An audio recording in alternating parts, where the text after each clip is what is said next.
Kekhawatiran masyarakat terhadap potensi penularan COVID-19 di lingkungan sekolah sebagai dampak penerapan pembelajaran tatap muka atau PTM secara terbatas tak cuma isapan jempol.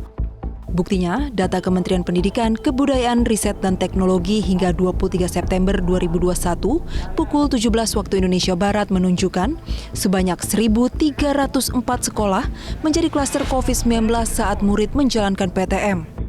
Jumlah klaster tersebut setara 2,77% dari total sekolah yang melapor ke Kemendikbudristek sebanyak 47.098 sekolah. Dari angka itu, sebanyak 7.288 pendidik dan tenaga kependidikan positif COVID-19. Sedangkan jumlah peserta didik yang tertular virus corona mencapai 15.590 orang. Mendikbudristek Nadiem Makarim menegaskan, sesuai mekanisme yang ada, maka sekolah harus ditutup jika ditemukan klaster COVID-19. Terus kita monitor, itu temuannya bukan berarti PTM akan diundur, masih harus jalan dan terbuka, tapi sekolahnya masing-masing kalau ada kasus atau klaster, ya harus ditutup segera.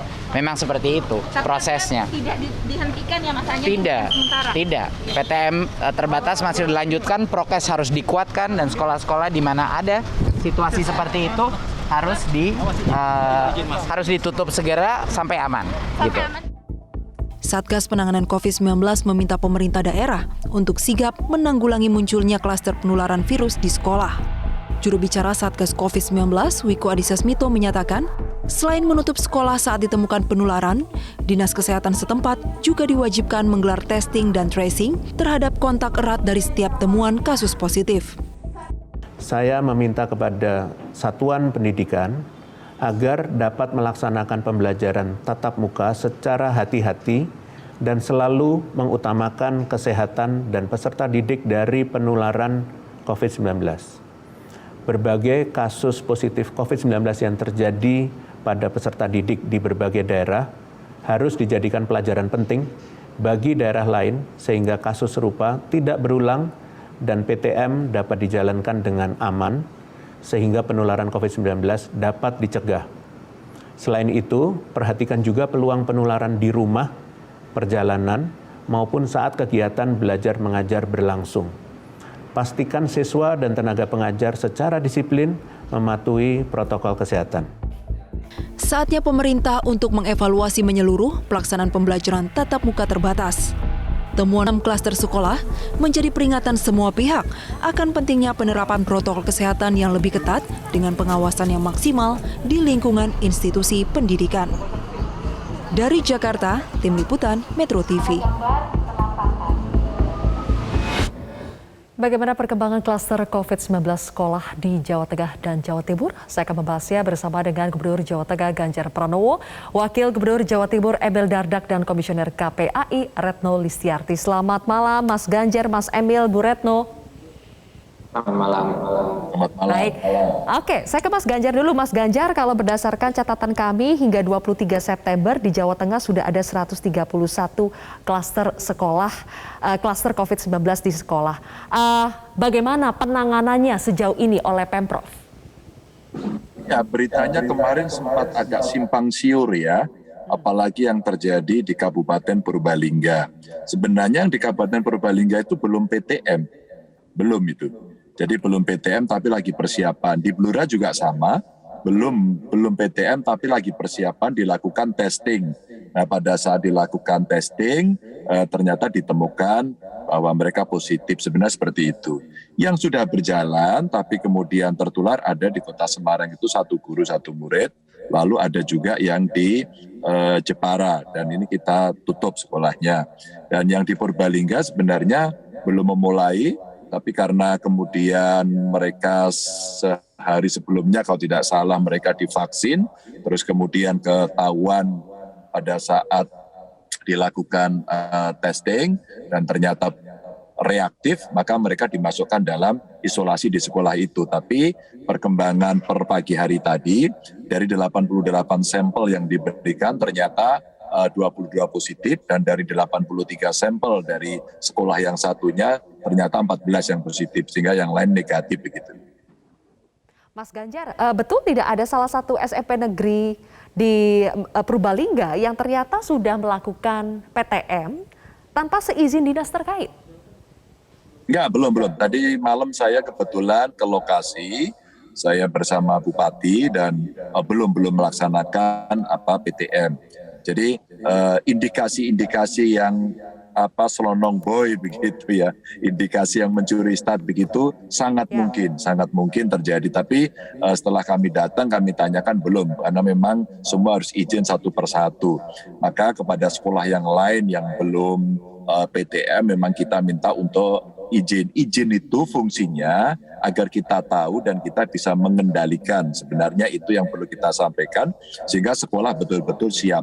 Kalau sekolah kira-kira hanya siapnya, mohon maaf ya, statement di mulut saja kami siap, enggak gitu, enggak boleh.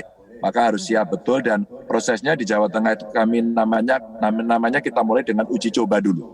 Dengan uji coba dia akan kita evaluasi, baru kemudian kamu bisa, silakan ditambah jumlah kelasnya, terus kemudian kita bergerak kepada PTM gitu. Oke, untuk sekolah-sekolah yang memang sudah memperoleh izin, Mas Ganjar, melaksanakan PTM tapi ternyata menjadi klaster COVID-19, apakah sudah bisa diidentifikasi apa penyebabnya? Apakah penerapan prokesnya yang kurang maksimal atau bagaimana? Kalau so far kami belum melihat ke satu klaster yang khusus di sekolah itu ya.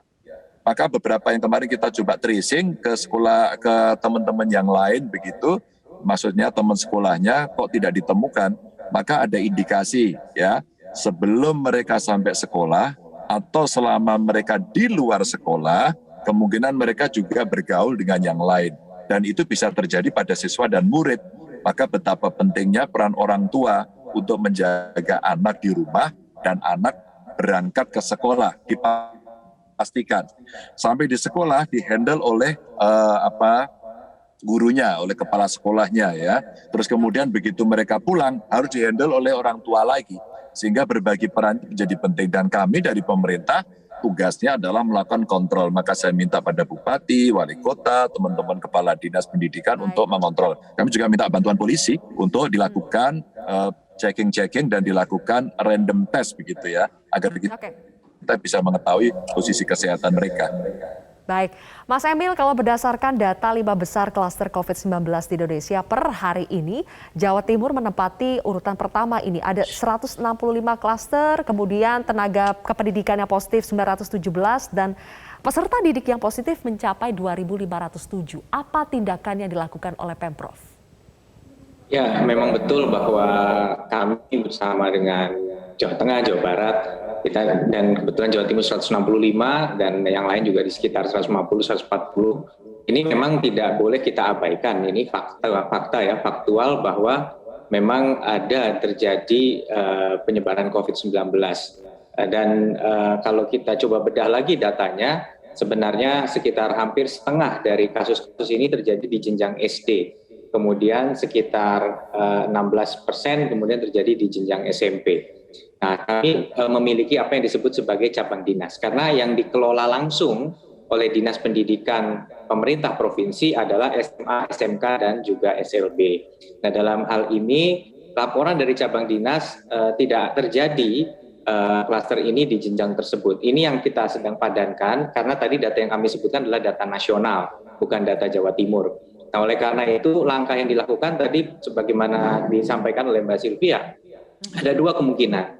Satu, prokes sudah diterapkan dengan baik, termasuk kita membuat jam pelajaran itu hanya 2 jam.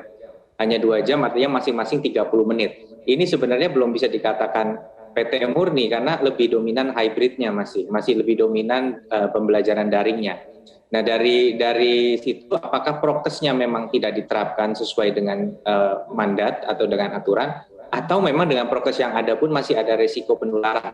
Nah, ini yang segera kita koordinasikan dengan Bupati Wali Kota, karena Dinas Pendidikan di tingkat kabupaten kota lah yang sebenarnya mengelola langsung penyelenggaraan SMP dan SD. Sedangkan Dinas Pendidikan Provinsi Jawa Timur tentunya memastikan keakuratan data di tingkat SMA, SMK, dan SLB, yang mana sejauh ini belum diidentifikasi terjadinya klaster tersebut.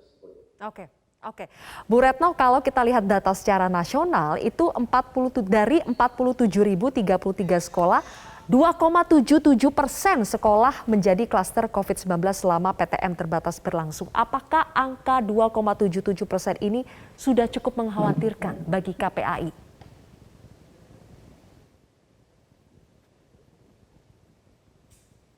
Klaster pun sebenarnya itu kita harus mengevaluasi ya, apalagi ketika jumlahnya sebanyak itu. Kalau kami KPAI pertama mengapresiasi Kemendikbud yang sudah membuka ya data ini gitu. Artinya mengejutkan, tapi ini sesuatu yang bagi kami patut kami apresiasi karena keterbukaan ini menjadi penting. Yang kedua adalah kami yang mendorong sih untuk segera berbuat gitu. Jadi kalau sudah diketemukan seperti ini, jangan menunda atau jangan lama-lama gitu memberi keputusan apakah ditutup atau bagaimana, dihentikan sementara untuk melakukan evaluasi. Jadi seharusnya ini ada rapat koordinasi nasional, rapat koordinasi daerah yang kemudian membicarakan ya, mengevaluasi ini. Jadi yang nanti hasil evaluasi tidak akan terulang nih kalau kita nambah jumlah sekolah. Dan menurut kami juga kan ada rencana menambah jumlah sekolah yang akan dibuka PTM-nya. Nah berarti nunda dulu juga nih.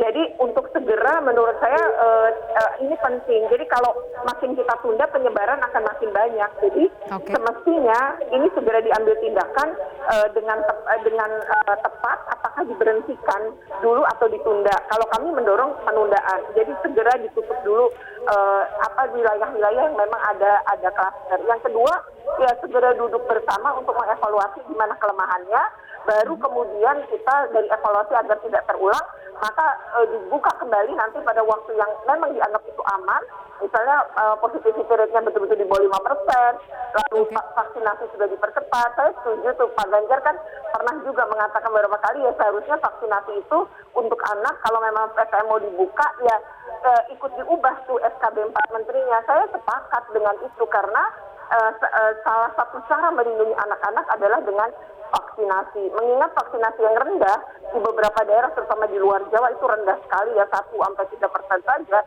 beberapa wilayah itu kan masuk klaster sekarang setelah buka. Nah ini kan membahayakan anak-anak gitu ya. Itu sih dorongan kami ya. Jadi dievaluasi dan menunda penambahan jumlah sekolah yang akan dibuka tuh ditunda dahulu. Oke, baik. Mas Emil, untuk sekolah-sekolah yang sudah ditemukan kasus COVID-19, apakah semuanya sudah ditutup? Tentunya ini prosedur bahwa kalau terjadi penyebaran yang bisa kita kaitkan dengan lokasi pusat kegiatan masyarakat tertentu harus ada penutupan. Nah penutupan ini memang kalau untuk sekolah dilakukan oleh Satgas Covid setempat, kabupaten kota, tapi ini sudah menjadi sebuah SOP standar yang harus diikuti. Oke, lalu setelah ditutup 3T-nya seperti apa ini? Saya akan lanjutkan kembali perbincangan ini, tapi kita jeda terlebih dahulu pemirsa. Perantok akan kembali sesaat lagi.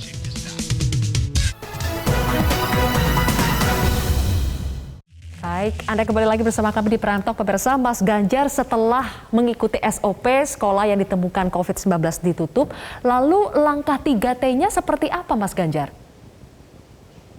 Ya, selalu menjadi SOP baku ya. Jadi kalau kita sudah tahu ada satu yang positif, maka mesti dilakukan tracing. Kita meminta sekarang minimum 8 sampai 15 lah dicari siapa yang pernah kontak dengan mereka. Karena kan hari ini kasusnya alhamdulillah tidak terlalu tinggi, sehingga kalau melakukan tracing kan tidak sulit. Nah, konsentrasi untuk mencari mereka-mereka yang pernah berhubungan dengan si anak ini atau gurunya itu bisa dilakukan dengan tidak terlalu sulit. Tidak terlalu sulit. Oke, seperti kata Bu Retno tadi, apakah perlu dilakukan penundaan bagi sekolah-sekolah lain yang belum melaksanakan PTM terbatas? Apakah perlu dilakukan penundaan terlebih dahulu sampai kita mencari tahu formula yang paling tepat untuk mencegah kasus serupa ke depan? Tidak. Jalan aja terus, nggak apa-apa. Kita itu sudah belajar lama, kebetulan Jawa Tengah itu sudah sejak tahun lalu. Sehingga kita sudah bisa memprediksi mana kira-kira yang bahaya, mana yang tidak. Saya kasih tahu ya, beberapa waktu lalu saya baca berita tanggal 21 September. WHO sama UNICEF itu meminta agar Indonesia segera melakukan PTM. Lalu saya kontak karena saya nggak ada yang kenal dengan orang dari WHO, saya kenal yang pensiunan dari WHO. Lalu Baik. mereka menyampaikan, oh beritanya agak samar. Maka yang di UNICEF saya telepon dan kemudian kita WA mengirimkan, oh iya Pak, maksud kami juga tidak seperti itu. Enggak, Anda lihat dulu aja. Kami akan tentukan sendiri. Mohon maaf dengan segala hormat, kalau Anda kasih masukan. Tapi Anda nggak boleh dikte kami, karena kami yang tahu. Maka kalau kemudian ada yang membandingkan dengan beberapa negara lain, Mama, tadi kami dalam talkshow juga disampaikan, itu Singapura kalau satu ditutup semua. Ya Singapura kan kecil, kita kan berpulau-pulau, kita ada data epidemiologisnya, maka situasional saja Mbak, yang betul-betul siap jalan, yang tidak siap nggak boleh jalan. Oke, bagaimana dengan Mas Emil di Jawa Timur, PTM terbatas tetap lanjut atau ditunda dulu bagi yang belum melaksanakan? Data ini kan hasil tracing.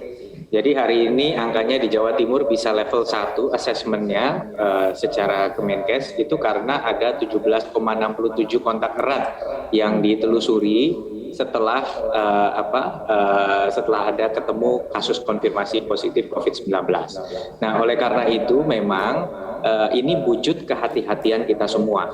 Bagaimana kemudian kalau terjadi kasus, kemudian kita bisa langsung melakukan tracing. Tadi Bu Retno juga sampaikan dibukanya data ini adalah bagian dari transparansi. Nah, oleh karena itu tentunya kita lihat nih, di tingkat SD ini yang menjadi perhatian betul. Pertama memang anak-anaknya juga belum usia vaksinasi. Nah, ini kita tadi kembali kepada dua hal. Yang kita fokus pertama saat ini adalah apakah pelaksanaan prokes ini bisa terpantau. Kan sekolah ada pengawas. Nah, pengawas-pengawas ini juga yang kita minta untuk meningkatkan betul surveillance-nya terhadap pelaksanaan ini.